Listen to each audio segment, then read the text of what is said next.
Okay, so as you just heard, the wheel bearing on here is definitely going bad. You can hear all that humming noise, and that's from the actual roller bearings inside of the seal bearing unit that actually get pits in them, and it makes that loud humming noise, especially when the vehicle's going down the road and it has all the weight on it. So we'll be changing out the bearing itself today. It is a press-in bearing, and the whole procedure that I'm doing right here also applies to the Ford Focus because the Transit Connect is based off of the Focus.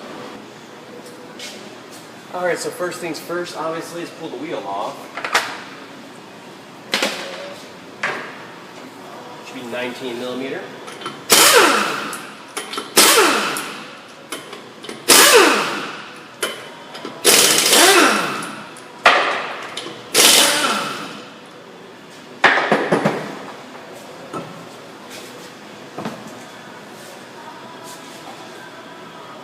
And then we're actually going to pull the caliper off with the bracket, and on the back side here there's 15 millimeter bolts that bolt it up to the actual knuckle itself.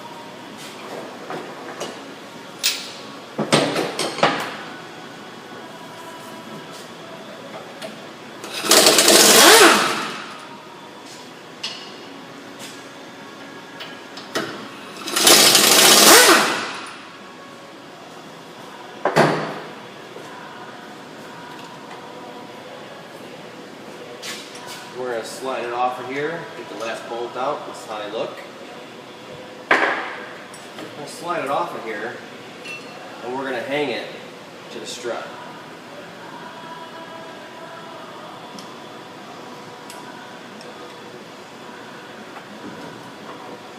Up and out of the way like that.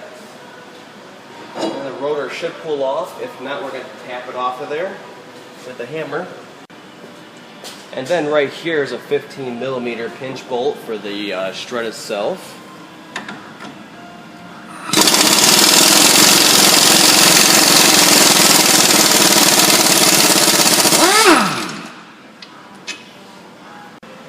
And then we're going to take the axle nut off of there. It's a 32 millimeter. And you may want to use rust penetrant on the threads here and clean them up before you actually back it off, if need be.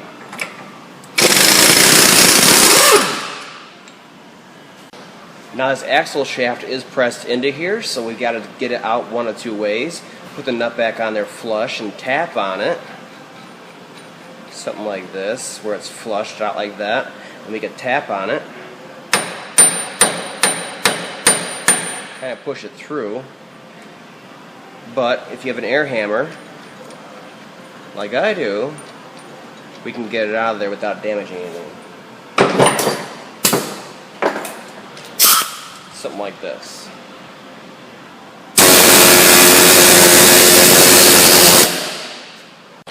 Alright, next thing you want to do is get the actual tie rod end out of the knuckle itself, and there's a nut on it right here. It's a 15 millimeter, and it might be facing up, might be facing down.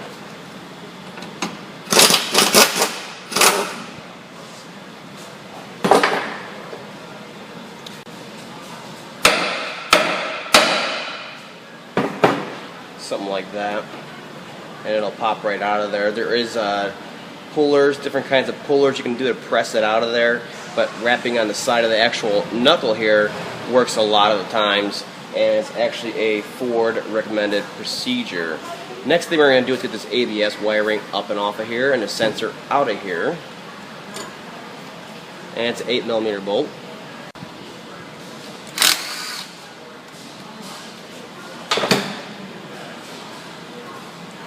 And then now comes the hard part, is actually getting the sensor out of here without ruining anything. Now there are a few ways to get this out of here. I found the most effective way without ruining anything is to actually use a pair of pliers and wiggle it out of there. Some rust penetrant works also down and around it. Let's see if we can get this one out of here.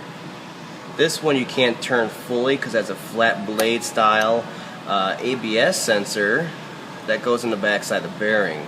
So just go ahead and wiggle it so much, and you can see it's wiggling a lot easier now.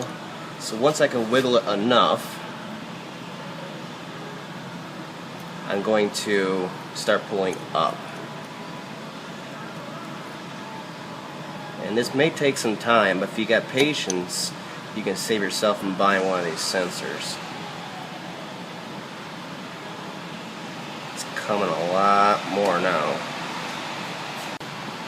Now the other thing you can do is put a flat blade screwdriver or a cat claw like this underneath it, give it some upward pressure, and then continue your wiggling. Work it in there. Something like this. And it's coming, you just gotta have patience. Usually these sensors are pretty expensive, so you don't want to change them out unnecessarily.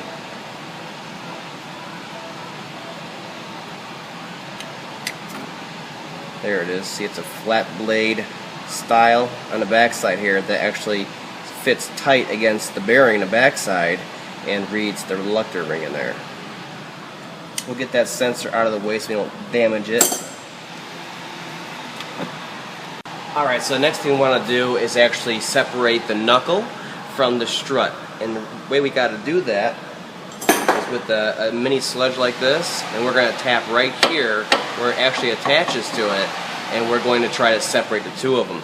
Now that the axle's pushed in and the tie rod's out of the way, there's nothing really holding it back.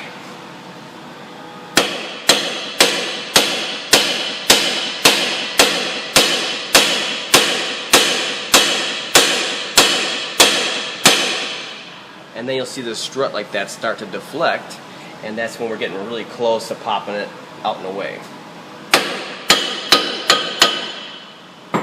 Something like that. And yours may be in there a lot harder. This is a 2013. You just get them separated just like that, down and out of the way. And then this will just sit here.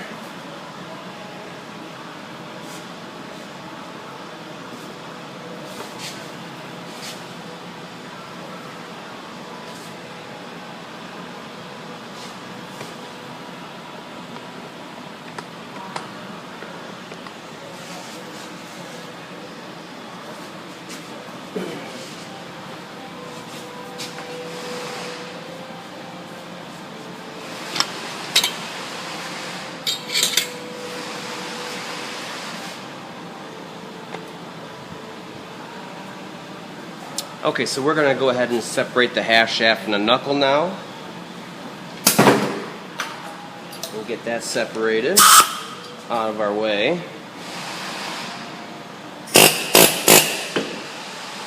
Push it through till it's free. You can push down on the arm and the knuckle like this, and then push back on the half shaft and out of the way. Something like that. Now at this point, if you have any doubt in your mind this is the bearing that is bad, you can take it with your hand since the half shaft's out of it, and you can spin it by hand.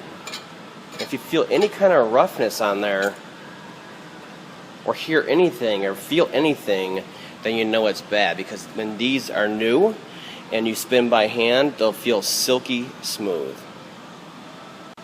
Alright, so the last thing we got to take off is the actual lower ball joint nut right here that goes through the lower control arm. And the nut right here is usually 15/16, 7/8. This one's 15/16. We'll take that off. Now you're going to want to get it to the end here, flush. Right here and flush with the actual stud coming through. And then we're going to wrap on it a couple times with a hammer and start to separate them. There's also press tools for these also to pop them out of there. They usually aren't in there too bad though. Now the other tool I was talking about is something like this. And it'll go right in here like this. And it's still best to have the nut on there on the bottom. It'll self-center it and protect the threads. And then we're literally going to press off of itself.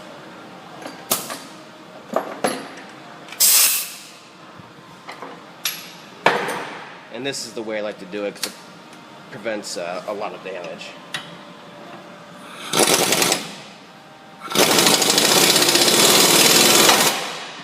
And there it goes, it just pops. You don't need that no more.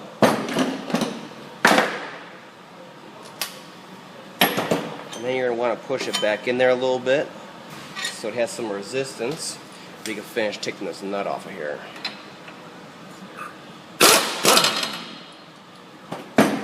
After that, your knuckle will come right up and out of there. Now your best option at this point, once you get the whole knuckle off, the whole assembly like this, is to actually take it somewhere to get the bearings pressed out of there.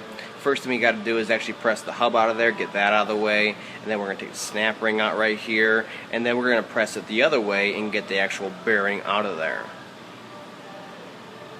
And this is how the bearing looks. And the important part about this bearing is this side you can see is all metal and shiny, and this side has a black ring on it. That's the actual reluctor ring for the ABS, and that has to be pressed in this way. And then the ABS sensor will sit on top of it, and it will actually read it properly. It's very important. So it's a good idea to have a new snap ring. And then of course a new axle nut is a very good idea also. In the end it should look something like this. The actual hub right here is recessed just a little bit like that. Your actual tone ring, your black tone ring right here, is facing this side. Your snap ring is fully seated. And the hole for your ABS sensor should be right in the center of the snap ring ears. And also, when you flip it over and you spin this, it should spin very easily like this, smooth as butter. And that's how you know it got pressed in properly. Okay, so as far as going back in, it's a lot easier than taking it apart. Everything's clean now, and it'll just kind of bolt back together. On your knuckle here, where the actual strut goes through right here, make sure that has grease on it and it's clean. A little bit of grease in there. And then for your lower ball joint, just make sure the threads are not damaged and they're cleaned up on there from any rust, so we can get the nut started on there properly. And then it just falls right into there. Something like that. And just make sure you use blue Loctite on all your bolts and nuts you're going to be reusing. And we can start tightening everything down and torquing it down after the fact.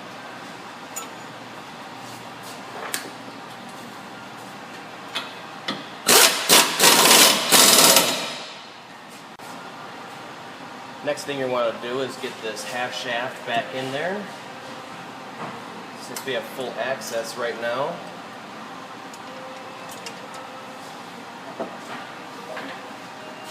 Pull the knuckle down and the lower control arm, just kind of bend it in like that.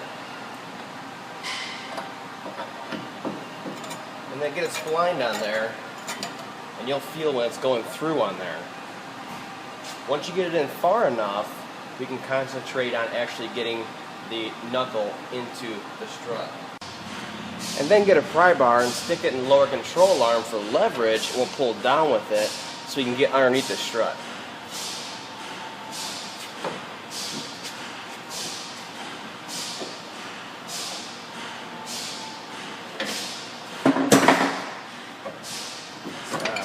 Push back like that so it's all in line.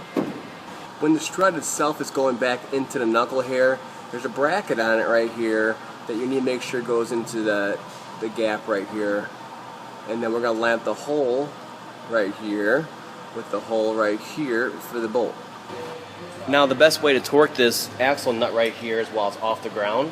I like to stick a flat blade screwdriver in one of the fins right here. Of course it'll be on this side. And that'll stop the rotor from moving.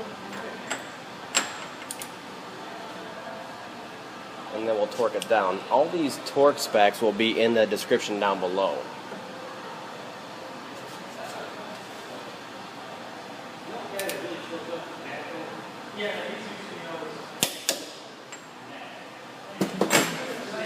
And then it should just slide up and into place.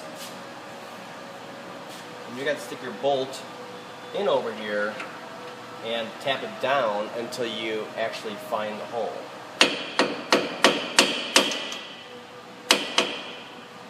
And you can start threading it by hand. Next thing we're going to do is put our axle nut on here, our new one that came in the kit. And the actual torquing of this axle nut is very important to actually retain both sides of that new bearing we just installed properly under side loads on turns and stuff like that. So it's very important that we torque this down properly, and it has that clamp load on the bearing at all times.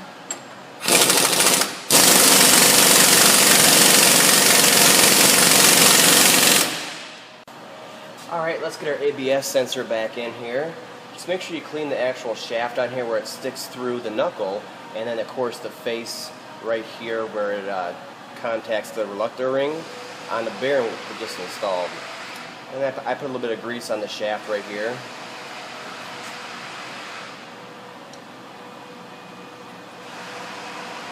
And it's always a good idea to clean the hole that we're sticking this into because it's going to be full of rust, chunks, and everything else in there. So if you clean it like I did, it'll fall in just like that. And then there's no problem lining up your bolt. And of course it'll be fully seated when we're done.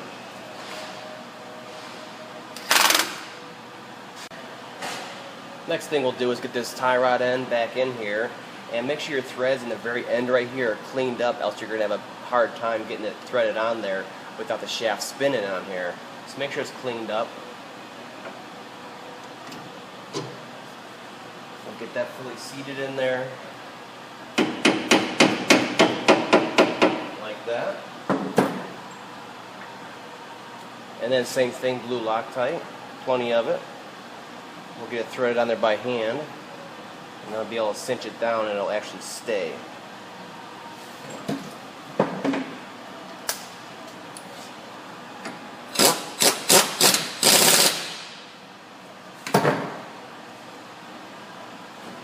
Alright, let's get our rotor on here. Just make sure the backside here especially is all cleaned up, so there's no rust chunks cocking the rotor in there. Put that on there. Something like that. And then bolt our caliper and bracket back in together. Just make sure you don't twist your hose here. Slide this back on. There we go. Same thing, blue Loctite on these bolts. And since they are hard to see, it's very important to get these bolts threaded in by hand, especially the top one. Get that one threaded in, and this back one, this bottom one right here, you just lift up a little bit on the actual caliper, and it'll line it right up, and you'll feel it.